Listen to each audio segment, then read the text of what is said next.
You may be waiting for that moment where you can finally rest. But the truth is, there's always more work to be done. There's always ways to improve. Life doesn't stop challenging you. And the grind is never finished. What's up, y'all? Day 16 out of 365, posting a video every day. Today I'm going to be doing a book review. We're going to be reviewing Never Finished by David Goggins. A book that breaks down the tools that he used to become a full-time savage. Who is David Goggins? Well, here he is briefly in words. He's the only member of the U.S. Armed Forces to complete Navy SEAL training, Army Ranger School, Air Force Tactical Air Controller training. Very difficult. He is an elite endurance athlete. He's competed in over 70 ultra distance races, such as the Badwater 135 and the Moab 240. One race he just completed.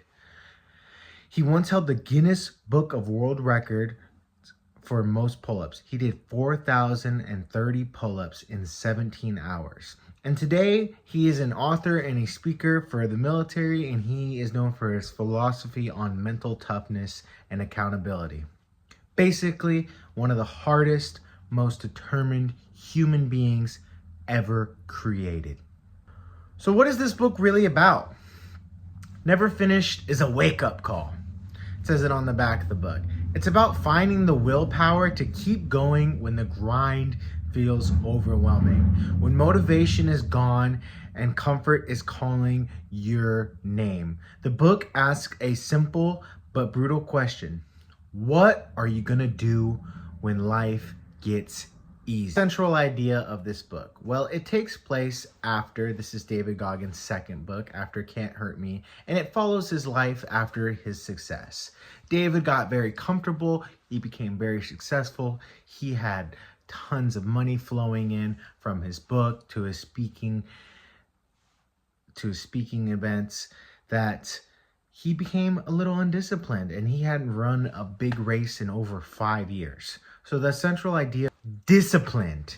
And discipline has to exist without motivation, praise, and external pressure. You're not going to always have people pushing you. You're not going to have the motivation to keep going sometimes. And you're not going to be praised. A lot of the work that you do is going to be in the darkness. And David Goggins says something very powerful in this book. Most people stop pushing when life gets good. That's exactly when you should push harder. In this book, David Goggins has 8 evolutions. And these evolutions are used as tools to implement in your own life that you can use to level up, to keep advancing. So what is an evolution? Well, an evolution in the military terms is a term used that describes certain things, certain tests that have to be passed before you reach the next higher rank. So for example, becoming a Navy SEAL, you have to go through basic underwater demolition training in order to become a Navy SEAL. So you learn how to tie knots underground. You have to pass these tests essentially to level up. So he created 8 different evolutions. I'm not gonna go over all 8 evolutions. That's your guys' job if you want to read the book, but I'm going to talk about the ones that stood out to me the most. So the first evolution that he talked about was later in the book, and that's greatness can be achieved by anyone, but very few people are willing to make the sacrifices required. Kobe Bryant, Steph Curry, these people, we treat them as gods, as idols, but they are mere mortals just like us. But what makes them different is the sacrifices that they put in to become great.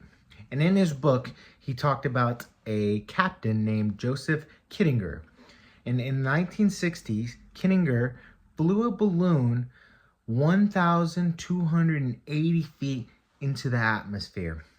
He was wearing a duct-taped red parachute suit, and he flew all the way to the top of the atmosphere where there's the line between the blue and the black. And he free fell for nearly 5 minutes, reaching speeds over 600 miles per hour. He didn't do it for fame. He didn't do it for glory. He did it to see what was humanly possible. He was a person that pushed the limits during that time. So my second favorite evolution was the concept of a 1-second decision. In a day, there's 86,400 seconds. And life is made up of 1-second decisions. Should I doom scroll? Should I ask this girl out? Should I eat that ice cream? Should I quit? When David was in his third and final attempt to become a Navy SEAL, he had to survive Hell Week. This program is designed to break you both mentally and physically. You spend days in the ocean, almost no sleep, thousands of push-ups, sit-ups, squats, pain that makes you question reality. Many people want to become the Navy SEAL, but very few finish. Why? Because at some point they made the 1-second decision to quit, choosing comfort over their dream. They made the choice of taking the hot shower when they were feeling cold and miserable in that ocean. You don't have to win every second, but there will be moments where a second changes your life. You have to be master your mind, and you have to win more seconds than you lose. This is my third and final evolution that I loved from this book. And it talks about who's in your foxhole. So in the military, a foxhole is a fighting position, and who's in it with you matters. And the wrong person can cost everything.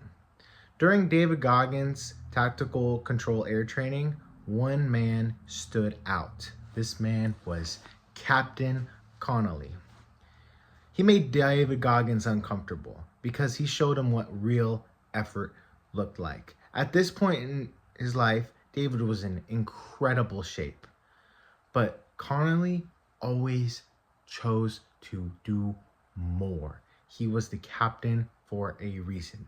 When David Goggins did 5 pull-ups, Connolly did 25. When David Goggins did 10 push-ups, Connolly did 30. When it was time for the final test, Connolly shattered the 12-mile ruck record. He brought it physically, mentally, every day. He raised the bar.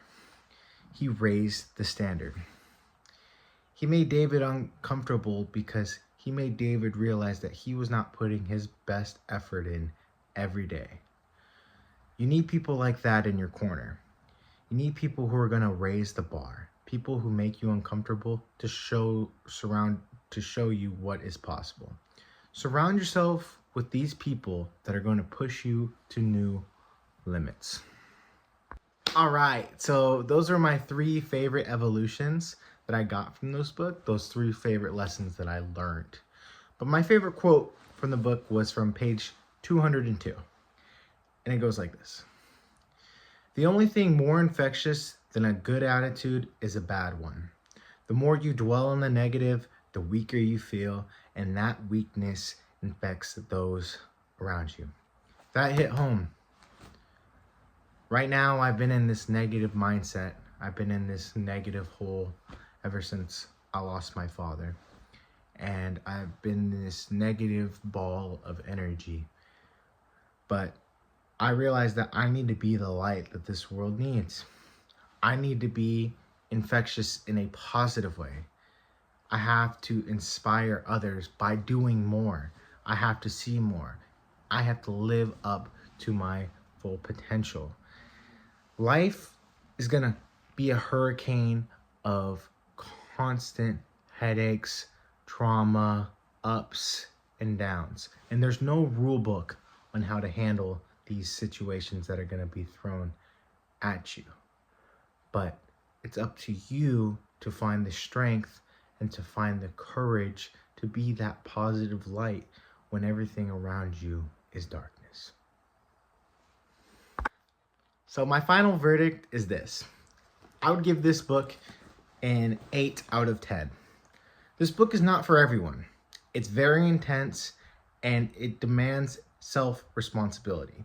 You're going to have to look inside yourself and realize what your problems are, the mistakes that you've made, and that you are accountable for where you are right now in life.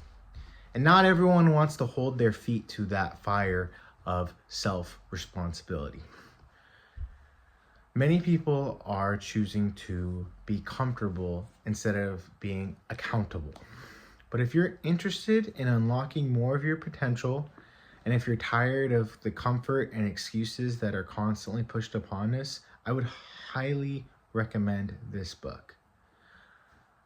Thank you so much for watching.